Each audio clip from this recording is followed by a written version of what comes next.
Hi, Demonic Angel, and I kind of backtracking a little bit today, where I was talking about, I recently did a really neat class on mythology, and I did, I obviously picked some of my favorite topics here, and I just thought it would be really interesting to share a little bit of it here.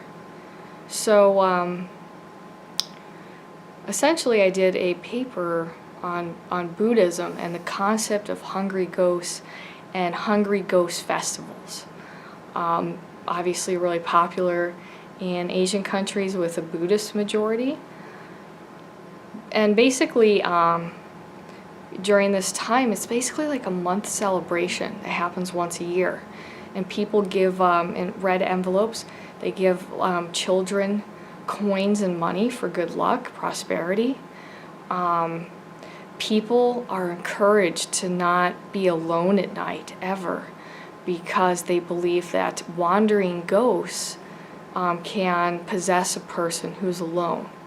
Also, they're not supposed to go swimming alone, but preferably not at all during Ghost Month, because of these sort of elemental water spirits, because it's not just the dead that are coming into the realm of physicality, but it is also these elementals, that the veil is thin, and so all kinds of consciousness is coming into the physical plane. So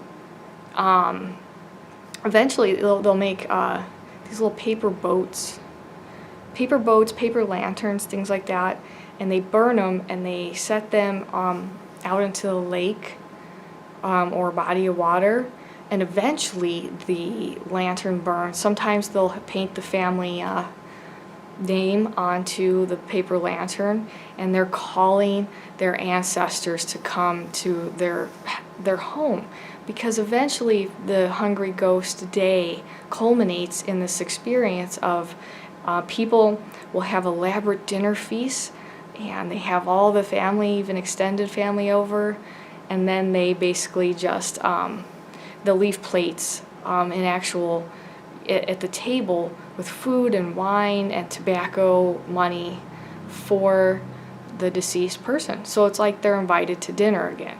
Now, some Indian countries actually, you can look this up, they dig up their dead and they give them a little whiskey and they put cigarettes in their mouth and they dress them up and they take them home. Then when they're done, they take them back to the cemetery till next year, That's how, not all these cultures are afraid of death, and obviously it's a more of a primal thing, a part of us that really wants to be close to death, that longing to be connected to the life-death force.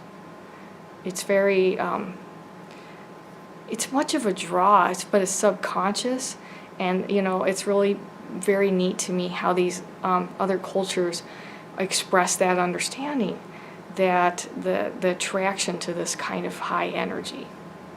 That's why it's attracted to us. So they do that, and people don't invite wandering ghosts that they meet who aren't their family to their house. So they'll be open to basically what psychics do, where they have an experience at the cemetery because they're supposed to go and do these visitations, and somebody else follows them home or tries to, and they won't let them in the house. They do blessings and prayers to leave that, and they leave food outside though for the wandering spirit as an acknowledgement. And this actually, whatever you like to think of it, these ideas are in voodoo too, that the spirit, this is a way, this acknowledgement really feeds them. This is what they need. They need this acknowledgement, and it is like it's not exactly like they're able to eat that food, but they get a lot of energy from the offerings. So it's very important, the symbolic thing yeah, it's very effective, and it's very important, like leaving that food that, like when we work in the Goetia with different demons, and they like different spices, and different gods, like they all like a different spice. So like that's kind of goes along with cooking in a way. You have a lot of these back in the day, obviously you had a lot of these spices around because you cooked with them, and then you could use them to make food for your ancestors. So there's that attraction, and this basic food comes from the earth. That's another attractive thing for the dead. And the hopes are that eventually they'll be able to move on. Now, the story that I came across was this guy, Mulian, I think was his name. He was a Buddhist monk, and he realized that when he was meditating that his mother was in hell. And he prayed to Lord Buddha, and Lord Buddha said, you should get offerings. And then if there's enough offering and prayers, then her soul will be released from hell. And obviously the idea is this is more like hell trapped in denial kinds of ways that I express it, not hell Christianity, a forever place, but a temporary state of perspective that souls are, they experience from the bardo and during the bardo state. So yeah, it's eventually he got enough offerings, and his mother was able to be free from hell. And eventually this turns into this ghost festival. Now people believe that next year they've really, they've combined it with ancestor worship. So the following year, everybody's going to be able to, the ancestors will be able to come back again. So it's not a forever thing. And obviously, people will put their pictures away of the ancestors for a period of time. Like at the Ghost Festival month, they leave all the pictures of the dead out, and they're lighting candles, leaving food for them. And it's just that idea. So a hungry, wandering ghost. And this is really meant in that, and that was a lot of fun to really get into. And I just thought I'd share it here because it's like, this is what I'm really trying to explain. And obviously Buddhism can see this way. These are these astral beings, they are hungry in some way. And they feed off of us, food, each other. This is the same thing that we do. You don't think of it in a spooky way, right? Like I think the immediate thoughts are that you eat and you drink, but you're breathing, and breathing is just taking in the energy, and that's constantly happening, and that's another way you get energy that you don't really commonly think about. But you're feeding off of other people. This is just you meet somebody on the bus or whatever, and it's not really a spiritual experience. It's still sharing of energy.